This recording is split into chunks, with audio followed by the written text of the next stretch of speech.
Welcome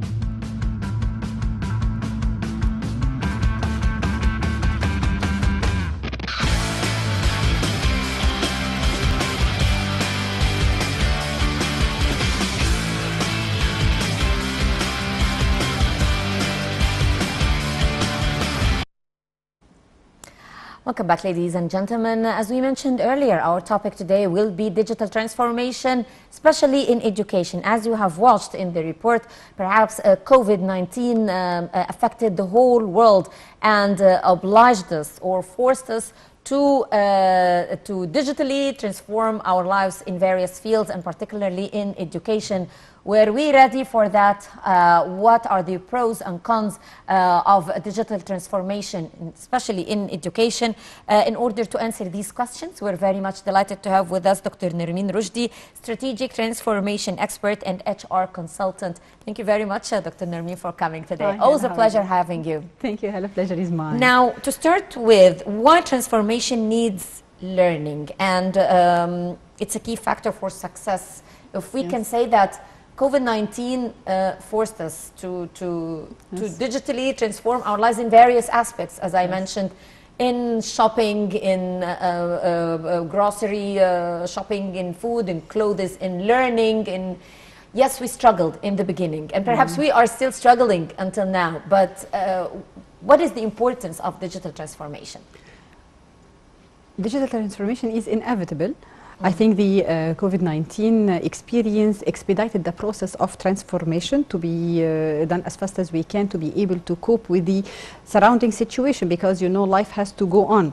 But as we mentioned, that I think that after this wave of the COVID-19 finish, that we will not be able to be back to the normal life that we used to have, but we are going to be back to our new reality. And the new reality is digitalizing, and digitalizing or the digital transformation, it's applied in all aspects of life, and of course the learning. Why it's challenging in learning specifically? Because people because the way we were raised up, to be able to manage the transformation of information, we used to have a physical contact with our teachers, with our instructors, with our trainers, and so on.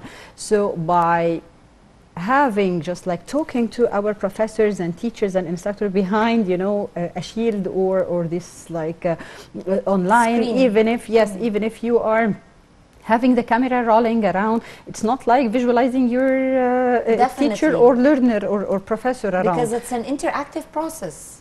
Exactly. Especially for the kids, for us as adults, it was, and still at a certain point, challenging, because it happens with me that some of my learners say that we miss the class, we miss seeing you around. Definitely. We really need to have a physical contact, just like visualizing and discussions. But whenever we are doing it online, they have to raise hands, and we wait, and then this spontaneity of interaction takes place to be transformed from being spontaneous in doing it in class to doing it online. Plus sometimes just like you have people talking around on just like talk all at the same time. It's just a second, guys, I need to organize. Everyone is answering at the same time. And everybody needs to feel it. So, and sometimes as well, it's boring. I found out, especially with kids, it's just, I miss school, I miss to see my colleagues. We need to play around together to have, this free-spirited interactive learning. Going to campus perhaps also is part of the whole thing, going to school or to university. It's the experience of learning. Yes. So we have to move forward. I think that we are paying huge attention for this, either in the aspect of schools, universities, postgraduate studies. I think there is lately a huge advancement in the technology used, in the portal used, how to make it more accessible, and we try to add or spice it up to be more interactive and to encourage people to go forward for it. On the other hand, it has, I think, some pros, like you can attend the class anywhere.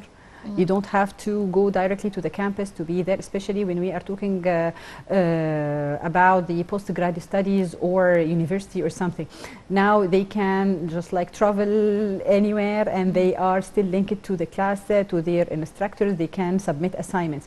So yes, it has pros that we have to highlight and to focus on, and of course we have to deal with the cons, but you know, it will take quite some time to have people get oriented and to change the culture. You know. So what are the challenges facing us when it comes to digital transformation in education? Number one, the internet. Yes, we need a stronger infrastructure. We need a stronger infrastructure. We need a stronger speed because, you know, خلاص, we are living all our life online.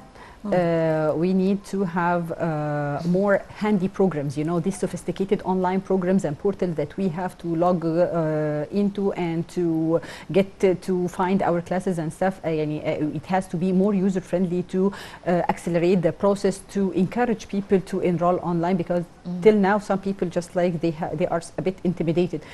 On the global perspective, they really pay strong attention that there are certifications now addressing how to be an online learner or an online instructor or a trainer or something to help in changing the culture, which is part of the transformation as well. So it's not only having it on a technological level, but having it on the personal level, having people ready, equipped.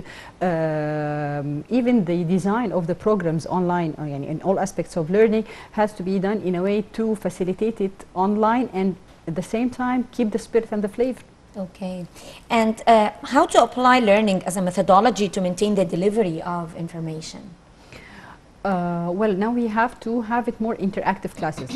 Earlier, when it's a physical class, the teacher or the instructor can talk directly to their learners or students to maintain the delivery of information. But now they might be drifted, they might be disconnected. I think you heard about this activity of children that they are having the monitor and the camera is there, and they are splitting the screen into halves and they are playing other games online.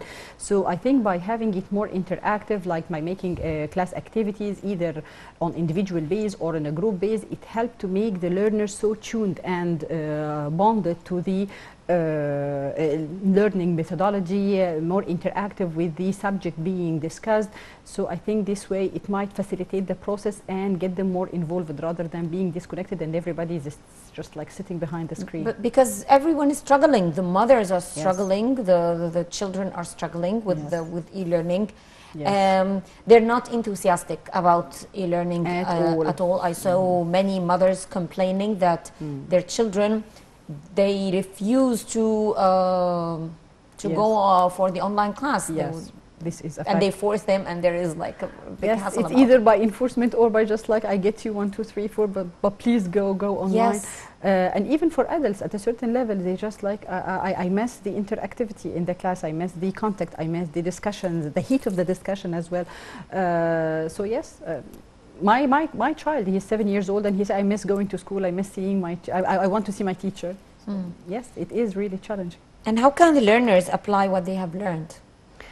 The education process itself is being transformed. So now it's not only just like answering questions and doing assignments and send it. It's more into research and more into project presentation. And this gives them kind of a tangible reflection and projection to what is being learned rather than having it in a mere, you know, theoretical aspect of an information.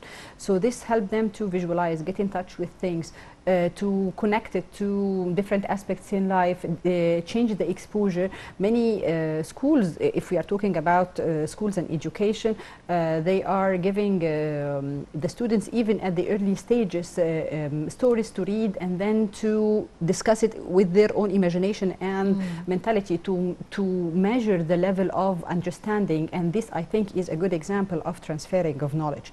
And of course, raising kids this way will help them to understand the concept of learning from the understanding and application rather than just like study it by heart and then go and copy the information on the exam. So I think, yes, it's moving forward. It's still lots of struggling around, but I think it's positive as well. Dr. Nermeen, since you are an HR consultant, perhaps it's very important to equip all those involved in the process, whether the digital part, whether the learners themselves, whether the education providers themselves. How can we do that? How can we train everyone to be a positive part in the digital transformation process, especially in e-learning? I think thanks to President Sisi program of the Transformation 2030, it's already taking place in Egypt.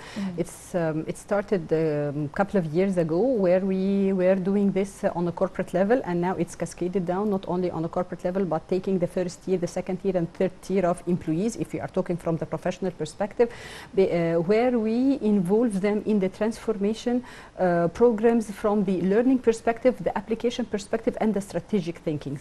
So blending all this together through learning, either by classroom activities or direct application at the workplace.